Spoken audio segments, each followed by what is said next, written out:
At this time, I'd like to introduce Rob Marquardt and Tim Dukert from AgroLiquid. They're going to help with the presentation of the awards. Please welcome them onto the stage and thank them for sponsoring today's luncheon.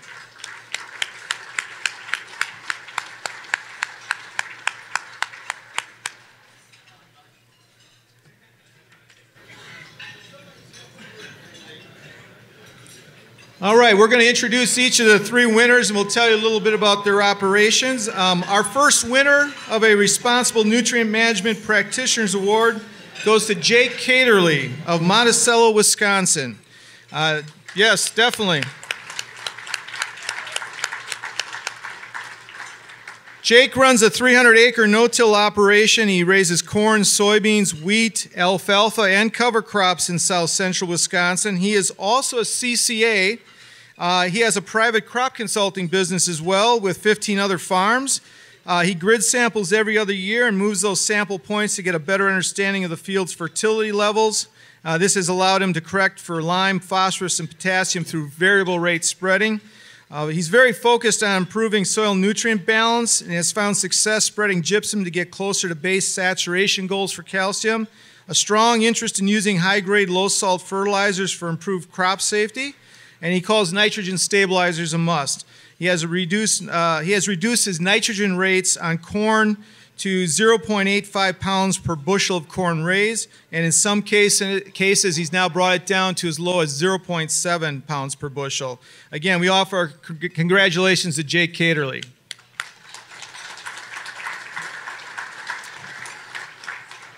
Our next Responsible Nutrient Management Practitioner Award goes to Stuart Lawrence of Rosetown, Saskatchewan.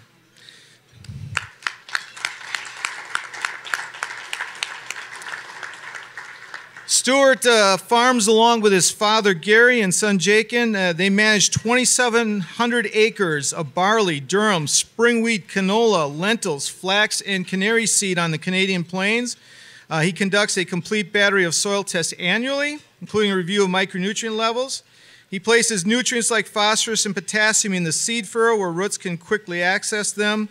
He does in-season plant tissue testing to figure out nitrogen and micronutrients, applications like zinc. He finds them necessary to meet his crop needs and achieve the crop's yield potential.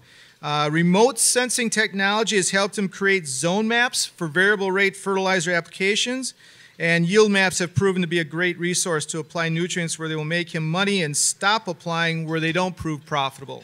So we offer our congratulations again to Stuart Lawrence.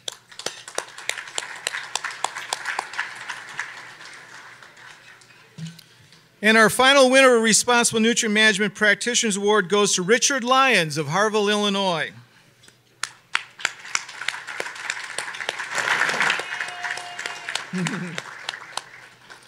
Richard aims to apply no more than 0.9 pounds of nitrogen per expected yield. He's done a lot of split applications, allowing him to spoon feed nitrogen. He says he may make up to 4 applications, including fall, at plant, side dress, and just prior to tasseling. He's measuring his nutrient needs through 2.5 acre grid samples taken every 3 years. And he believes in protecting his nitrogen with inhibitors. Cover crops are building his soil organic matter, and the use of nitrogen to decompose corn stalks is helping him supply more nutrients back to the crops. He's located in a highly scrutinized watershed, and he's using fertility rates based on actual yields rather than projected yields. And he says that gives him the flexibility to add in when it's needed to accomplish top-end goals. Yield goals rather than go overboard when the crop doesn't need it. So we offer our congratulations to Richard Lyons.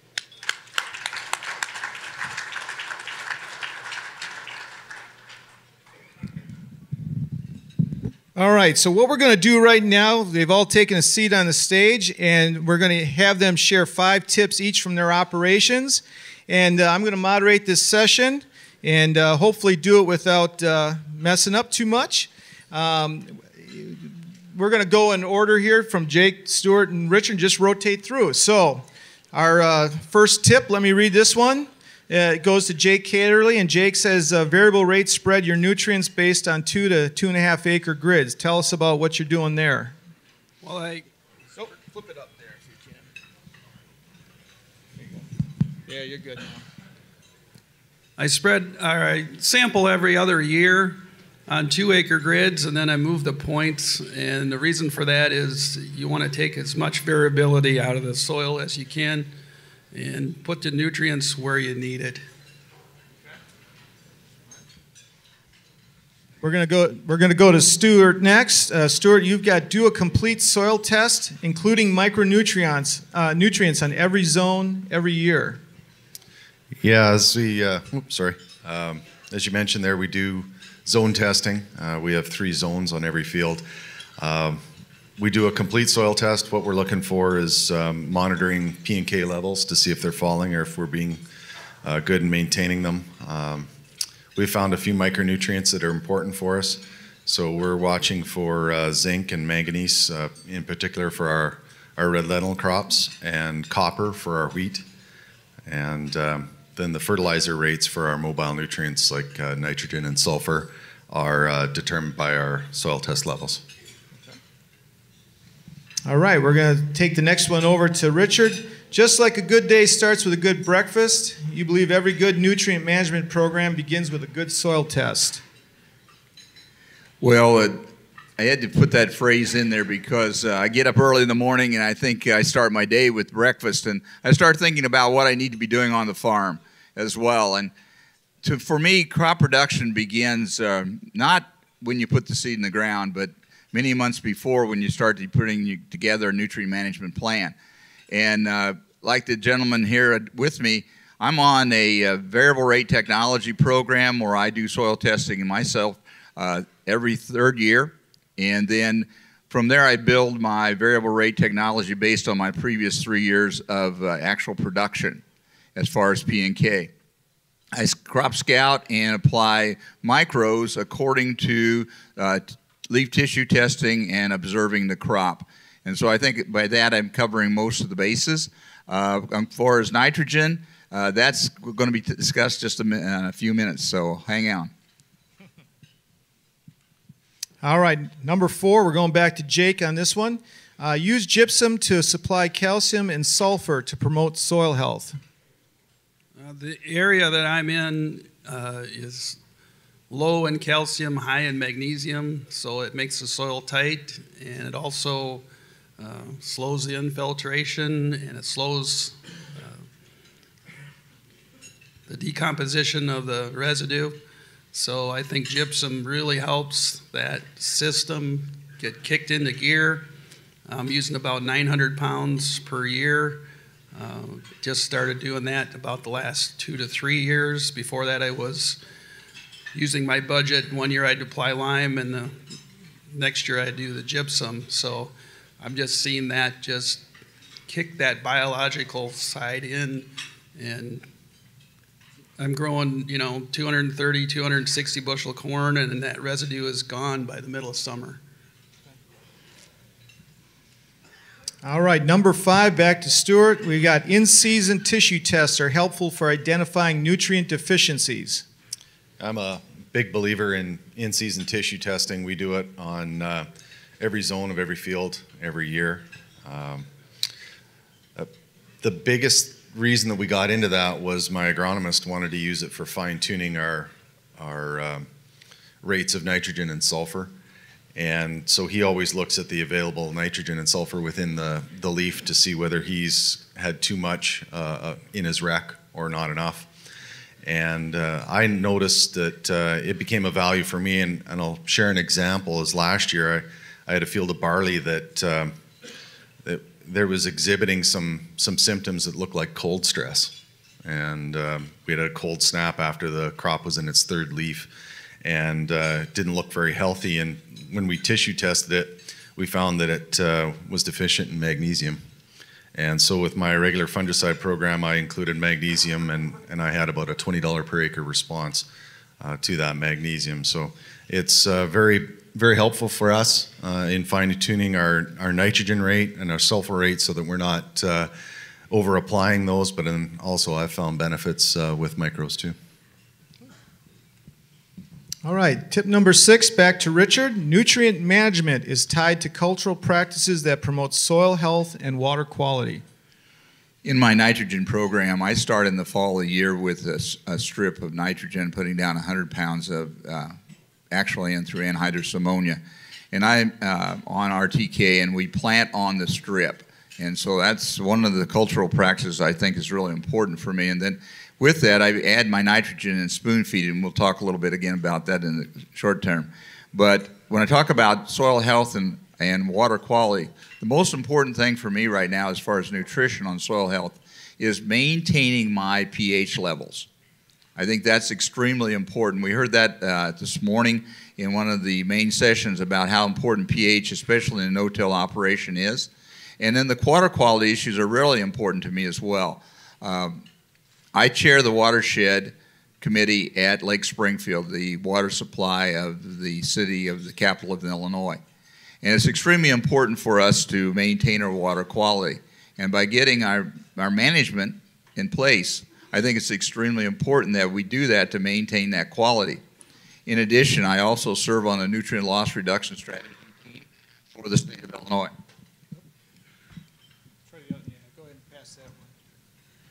I serve on the nutrient management strategy team for the state of Illinois. And to me, it's very important to set an example by using the cultural practices that reduce the loss of phosphorus through the water and as well as nitrates. All right, tip number 7, stabilize your nitrogen to keep it from volatilizing and leaching. That comes back to Jake. All right, I feel that products like Agritane or N-Serve or whatever you want to use is nitrogen insurance, and you're going to lose it. So you might as well protect it and keep it so the crop takes it up. Okay. All right, number 8, back to Stuart. Use zones to manage fertility. Tell us what you're doing there.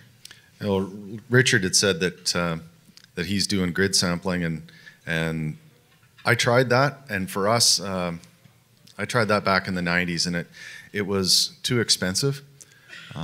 We find that our soils are fairly uniform. We don't have a lot of variability other than man-made variability caused by wind and water erosion. And so we ended up over time transitioning into zone management. And so we, like I'd said before, we do 3 zones on every field. And that allowed us to get into variable rate fertilizing. And we've created a 3-phase VR plan for our farm. And phase 1 was identify the zones that aren't productive and stop spending money on them. And then phase 2 was reallocate resources from the zones that aren't profitable to the ones that are and try and increase yields. And then phase 3, which is kind of where we are right now going forward, is trying to identify why zones are not profitable and then seeing if there's anything that we can do as managers to make them profitable. What's always fun about these, we always hear some differences in how people do things. It's what works on your farm, and it's kind of like, for everyone out there, it's listen, take what is it, try it on your farm if you want to, see what works, right? And adapt if you got to do something different, right? So, tip number 9 to Richard, to manage nitrogen efficiently, feed the corn plant smaller amounts of N more frequently. Well, that's part of what I try to do as far as yourself. You know, if you were on a diet, you'd be eating accordingly. And so I started with the 100 pounds of actual N in the fall of the year to create my strip for the strip till. Then I come back at the 3rd to 4th seedling leaf stage and do some side dressing. I really don't feel that I get a lot of bang for my buck on my pop-up. I use 5 pounds as a part of my starter fertilizer. The reason I'm using that as a carrier more than anything else is for my micronutrients that I'm using at the planting time. And then I've got now at like 180 pounds on after the side dressing, and then I watch and see what the yield potential is. And at that point, I use a Y-drop system. If I'm looking at good yield potential, then I go ahead and second leaf before tasseling, I'll go in and Y-drop an additional 25 pounds of nitrogen on there to give me somewhere in the neighborhood just north of 200 pounds of N. My 10-year average for corn is 222 bushel. So it's fairly efficient by doing this, and I think by that efficiency on use of nitrogen, is really working well to not only create good yield, but be able to feed that plant and keep it healthy throughout the time. And by being out there doing those practices, I think it helps me in my scouting as far as being out there in the field. You're actually doing that, and so you're in the field. I'm going to agree with Stuart on the idea of the zones and the grid sampling. Stuart, you didn't raise hogs, did you?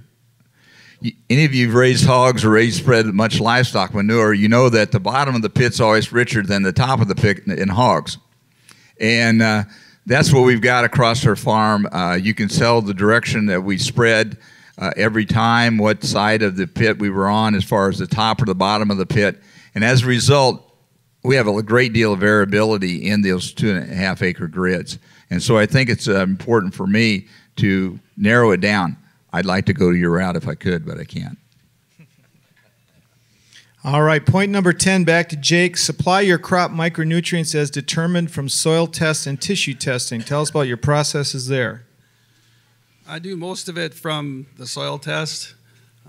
I keep a close eye on manganese in my area. I feel the glyphosate use is tying up manganese, and manganese is the center of the cell in a plant. And if you make that micronutrient deficient, then you're slowing down the metabolism of the plant. I've seen a lot of growers in my area taking off about 5 days of maturity off their corn because it's just not coming along as fast. And I think that part of that's from manganese.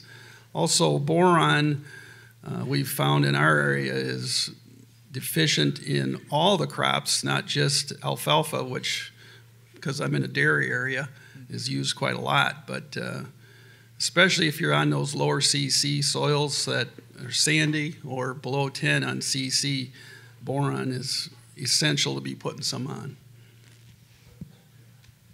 All right, point number 11, back to Stuart. We got use yield maps as a report card to gauge your fertility management. Yeah, I love yield maps. I made my first one in 1996. So we've been using yield monitor technology for quite a while now, especially maybe not so much as compared to you guys in America, but in Saskatchewan, I was a very early adopter of yield monitor technology, and starting in '96, I was retrofitting combines with them, and I use those yield maps for inspiration. I'll just have a look at a field and just see what I can notice about it. Certain area that's might not be performing well, and I'll try to figure out what's going on there. I'll have a conversation with my agronomist. I use yield maps for variety selection, so I'll compare a couple of different varieties or hybrids, and then see what works on my farm. And what I've found is that a certain variety or a certain hybrid that's supposed to be a hot shot according to yield trials doesn't necessarily work in my management system or on my soils. So I fine tune what I grow based off of my maps. All right, point number 12 to Richard. Phosphorus must be managed by zone. Well, I'm not in the size of zones that Stuart is. Mine are much shorter, smaller in the 2.5 acre grids. What I'm looking by that, and my phrase I made was, if you're located in your position, your farm is located in a specific water shed, the closer you are to water that's going to be used either as a source for drinking water or entering to a large river or lake that ultimately, in our area, ends up in the Mississippi River, you've got to really be very careful in what you're doing in managing that phosphorus. Because phosphorus, especially in a no-till setting, you're probably going to need to get your phosphorus down in some way into the soil or protect it from any chance of washing off. And so what I tend to do, or what I do, is I use cereal rye, and I no-till cereal rye, and I use those cutters on my yetter cart to do the incorporation of some of that and get some soil up on top of that phosphorus that we've spread on those corn stalks in the form of diammonium phosphate. And it's very important to me that my watershed is the Kaskaskia River watershed, and it's the #2 phosphorus deliverer in Illinois to the Mississippi River. In Illinois, we're proud of a couple things. One, we raise a lot of corn and we raise a lot of beans. We're not real proud of being number one in our basketball team or our football team, because we've never achieved that, and if we do, we always get beat. But one thing that we're winning in right now is the amount of phosphorus and nitrogen that we're delivering to the Gulf of Mexico. We're number one, and that's one we're not very proud of. So I think for myself, with my watershed, where we're delivering more phosphorus than we should, phosphorus management in zones should be really important. And in my case, we did it on a grid sample. Okay, point number 13 from Jake. Use a high-grade, low-salt fertilizer in furrow to build a larger root system and a healthy plant. Tell us what you're doing there. I've been using, actually in the corn planter, it's going in front of the seed placement. I've got a True V acre plant that I'm dropping it in furrow with. And when I started using the starter, I think it added about 15 bushel. It just gets that plant off to a healthy start, builds a bigger root system and a healthier plant. And when that plant is a V5, V6, it needs to be dark green, healthy, and looking really strong, because that's when it sets the yield potential. And that starter really helps do that. And then I deliver some zinc and sometimes some fungicide in furrow. We've played with a few things like that. And since this is the last one, in my article I put a little blurb in there that I think everyone should take a 20-acre field or a 30-acre field and just play with it. Push the populations up, push the fertilizer up, play with micronutrients, and have your own little experiment going so that you can learn what's working for you. Are 5-acre fields okay? Because that's where I grew up. Okay. You couldn't turn around in those things. They were so small. Let's go to point number 14. Stuart, find yourself a trusted agronomy team. This has been a point that's very important on our farm right now. My university background was in agronomy, and so at first it seems kind of odd that I would be hiring an agronomist when I am one myself, but I found that it's always good. I can't go to every conference. I don't have always the greatest ideas. My agronomists will tell me that. But it was great to have somebody to bounce ideas off of. Yes, I was paying to have a phone a friend that I could call, but somebody that I could bounce ideas off of, make changes, improve management on our farm. And in the last 2 years, I've taken over through the succession plan of our operation, I've taken over the management of the operation. So whereas 3 years ago my father had specific roles, I had specific roles, they didn't generally overlap, and now I'm a 2,700 acre one-man band. And so I actually lean more on my consultants, and that allows me more management time for just paying the bills. I don't create my own fertilizer recommendations anymore. I'm not pulling my soil cores. I have a consultant do that for me. All right, and our final point, number 15, water quality is everyone's responsibility. Be a good steward with the use of nutrients. All of you out there are on the right step for the first step of water quality, and that's to be an accomplished no-tiller. That's the beginning. It's these other little things that we do that we've heard talk about here today, whether it's Jake talking about use of stabilizers. That's extremely important. Zone management or grid sampling for phosphorus, that's another step. And I think whenever we have to realize that we're only about 1.5% of the total population today, but 100% of the population needs clean drinking water, and it's our responsibility to take care of that. And so I appeal to all of you to take a look at yourself in the mirror tomorrow morning. If some of you shave, and I do shave my neck, by the way, a little bit, but it's an occasion where you can say to yourself or ask yourself, am I doing a good job, whether it's down the Mississippi or right out here is Ohio right beside us? and that it's all our job to provide that clean drinking water for everyone in this country. All right. Thank you. Give them all a round of applause again. Appreciate it.